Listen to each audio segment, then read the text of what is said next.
Olá a todos, muito obrigado por ter você comigo aqui novamente, seja bem-vindo mais uma vez a mais um vídeo inédito aqui nesse canal. É um prazer enorme ter você aqui comigo mais uma vez. Hoje eu gostaria de comentar sobre Sexta-feira 13, parte 8, Jason Takes Manhattan, em português Jason Ataca Nova York, dirigido por Rob Hedden. Bom, esse é o oitavo filme então da franquia, né, da era Paramount, e esse filme aqui mostra que a Paramount já não sabia mais o que fazer com a franquia Sexta-feira 13, então eles disseram o seguinte: se esse filme não der um retorno de bilheteria bom, eles então iriam encerrar a franquia Sexta-feira 13 por aqui, porque eles percebiam o desgaste da figura do Jason, um desgaste da franquia Sexta-feira 13, e se o filme não tivesse um bom retorno de bilheteria, isso mostraria então que o público já estava saturado da franquia e a Paramount não ia mais investir na franquia. Esse filme teve um plano de marketing bem agressivo, e aí você tem o primeiro post de divulgação do filme, né, que foi lançado pela Paramount, com Jason cortando com uma faca o logotipo I Love New York, né, que era uma base das campanhas publicitárias das agências de turismo nova-iorquinas, mas aí houve uma polêmica, né. Então esse aqui foi o primeiro post de divulgação, mas aí após uma polêmica, né, o que acontece? O Comitê de Turismo da cidade de Nova York acabou apresentando uma queixa à Paramount, que teve que substituir então o pôster mais tarde por uma versão então sem o logotipo, né? Então esse aqui se tornou o pôster comum, né? O pôster que se tornou definitivo então desse filme, tá? E aí esse filme então promoveria uma ideia diferente, né? Um filme de 1989 que incluía então um conceito do Jason em uma grande cidade. Então era uma ideia nova, né? Pois eles tentaram um pouco de tudo aqui na franquia Sexta-feira 13, tentaram levar Jason para a cidade, como fizeram aqui nesse filme, tentaram levar o Jason para o inferno, né? Uma ideia que viria a ser proposta no filme que veio após esse. Eles tentariam levar o Jason para o espaço, tentariam um pouco de tudo dentro de uma franquia que acabou se tornando paródia de si mesma, né? A franquia Sexta-feira 13, convenhamos. E aí eles tentaram um pouco de tudo porque já havia um desgaste evidente da franquia, né? O público já não tinha mais o interesse pelo Jason.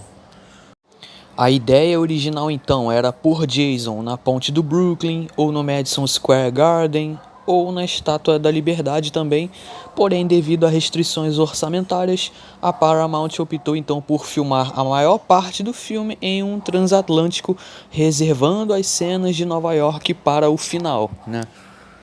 Eu acho que esse é o grande desapontamento do filme, né? Você espera que o filme vá se passar em Nova York, com Jason perseguindo novas vítimas em Nova York, mas o filme só coloca o Jason e os personagens na cidade de Nova York depois de 1 hora de duração, percebe?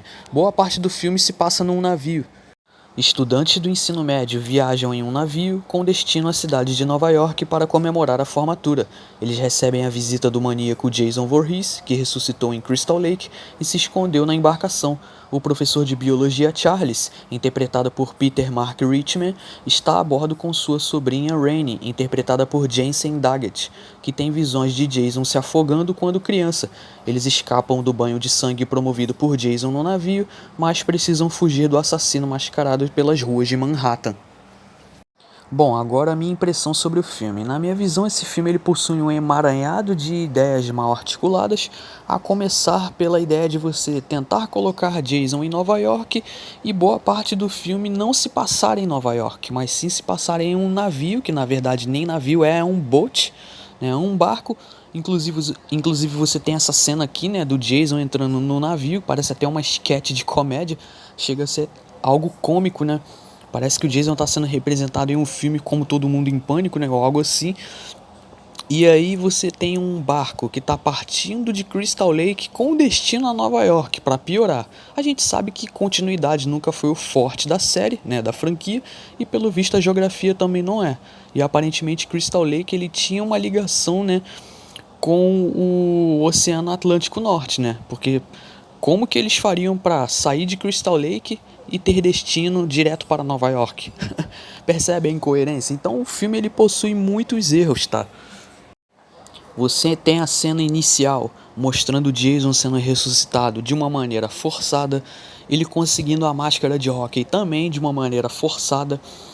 Vale lembrar que esse foi o filme com o maior orçamento, tá, de toda a franquia Sexta-feira 13, né, que era distribuída pela Paramount, né, se você for considerar do primeiro filme ao oitavo, que é esse aqui, esse é o filme que tem o maior valor de orçamento e mesmo assim eles achavam caro filmar as gravações na Nova York. Então eles tiveram que criar uma Nova York própria, né? Uma Manhattan própria. E aí você tem todo esse trabalho de marketing e tal. Você tem os pôsteres. E aí essa execução no filme, pra mim, ela é muito mal feita, tá? Essa execução pro filme, ela é bem ruim. Você tem o Jason matando personagens jovens, né, personagens estereotipados e clichês, dentro de um barco e um navio. E o Jason misteriosamente ele se teletransporta, né, para outros lugares. Tudo bem, você fazer o Jason aparecer num lugar do nada em Crystal Lake é até razoável. Se você for suspender a descrença, você ainda consegue comprar a ideia pelo fato de Crystal Lake ser um lugar onde Jason conhece mais do que as próprias vítimas. Mas não é o caso aqui desse filme. Aqui boa parte da ambientação se passa no barco e você tem cenas aleatórias de pessoas gritando, fugindo, tomando decisões burras e nenhuma morte memorável, mortes fracas. E aí, para tentar criar uma espécie de, como é que eu posso dizer, de familiarização com o público, né? Criar aquele sentimento de identificação com o público, eles preferem explorar o que? Cenas de sexo e nudez, como nos últimos filmes, só que aqui nesse filme eles exploram isso de uma forma bem fraca. Você tem a personagem da Rennie, que é a protagonista, tendo visões com o Jason, né, na infância, algo que não faz muito sentido, né? Parece que eles integraram uma espécie de terror fantástico aqui que não faz sentido algum. Faria sentido se essas visões fossem utilizadas no último filme, com a personagem da Tina, que tinha visões e poderes telecinéticos, que não é o caso aqui da personagem desse filme. Então, como eu falei, ele é um emaranhado de ideias mal articuladas, né? Você tem um filme que vende a ideia de colocar o Jason em Nova York, mas o Jason só fica em Nova York mesmo aqui no filme, acho que em 2 minutos de filme.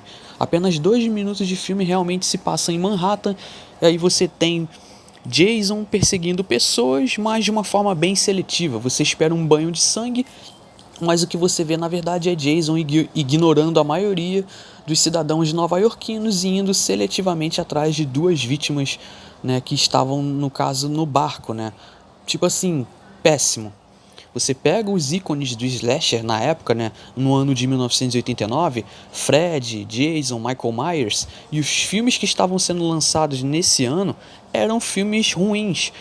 Vou citar aqui como exemplo Halloween 5, A Hora do Pesadelo Parte 5 e esse filme aqui de Sexta-feira 13 Parte 8. É muito difícil escolher qual desses 3 filmes é o melhor. Olha, tarefa muito difícil. E aí, como eu falei, a Paramount já não sabia mais o que fazer com a franquia Sexta-feira 13, que já tinha se tornado uma paródia de si mesma. E após esse filme aqui, a Paramount decidiu então vender os direitos do personagem Jason para New Line Cinema, mas decidiu segurar a marca Sexta-feira 13, tá? Esse filme aqui também sofreu um pouco de censura pela MPAA, inclusive a franquia Sexta-feira 13 é uma das que mais sofreu com isso nos anos 80, uma das franquias mais perseguidas, né? E aqui você tem muito da violência sugerida. Mas no geral é isso, a forma como o Jason ressuscita na minha visão é tosca, a forma como o Jason chega e entra dentro do barco onde estão os estudantes também é tosca, a forma como ele sai do barco e chega a Nova York também é tosca, e você tem um final do filme que pra mim é um dos mais toscos de todos, tá, da franquia. O visual também do Jason não é muito bom, como eu falei, é um filme que tem um emaranhado de ideias mal articuladas, tá? É um filme que no material de marketing, campanha de marketing, no pôster, você tem um bom material promocional que leva a ideia nos cinemas de Jason na cidade, só que ela foi muito mal executada dentro do filme, tá? Se é que você me entende. O filme então tem 100 minutos de duração e é o mais longo da franquia e também um filme com o maior orçamento, né, de todos os filmes, né, pelo menos os que eram distribuídos pela Paramount da era Paramount, e mesmo assim consegue ser pior do que outras entradas que tinham um orçamento menor ainda, mas que entregaram um bom filme, tá? Bom, e como eu falei, 1989 foi um ano muito complicado, muito difícil para os ícones do slasher, porque foram filmes, tipo assim, um pior do que o outro. Halloween 5, A Hora do Pesadelo 5 e aqui a parte 8 de Sexta-feira 13. Escolha aí qual é o melhor desses três. Já digo que é uma tarefa super difícil. Eu fecho Sexta-feira 13, parte 8 com a nota 2. Como eu falei pra vocês, esse foi o último filme da era Paramount. Após esse filme, a Paramount desistiu de investir na franquia Sexta-feira 13, né, pelo baixo valor de bilheteria que ele teve, o baixo retorno de bilheteria, e aí você teria brigas, confrontos judiciais, né, entre questões de direito da franquia nos Estados Unidos, os direitos da marca e também mercado internacional, tá? Para você que se pergunta por que não tiveram mais novos filmes da franquia Sexta-feira 13, eu já fiz um vídeo comentando sobre isso aqui no canal. E é isso, esse vídeo é mais um que vai para a playlist Sexta-feira 13, né? Bom, após esse filme, entraria a era New Line Cinema, porque os direitos do Jason haviam sido vendidos então para a New Line, então a New Line produziria novos filmes que eu vou comentar também sobre esses filmes aqui no canal. Bom, e é isso, fecho a análise por aqui, espero que todos tenham gostado. Se gostou, deixe seu like, por favor, deixe seu comentário abaixo. Muito obrigado a todos pela paciência e pela atenção. Fortíssimo abraço para você que me acompanha. E é isso, por hoje é isso, muito obrigado a todos e até mais.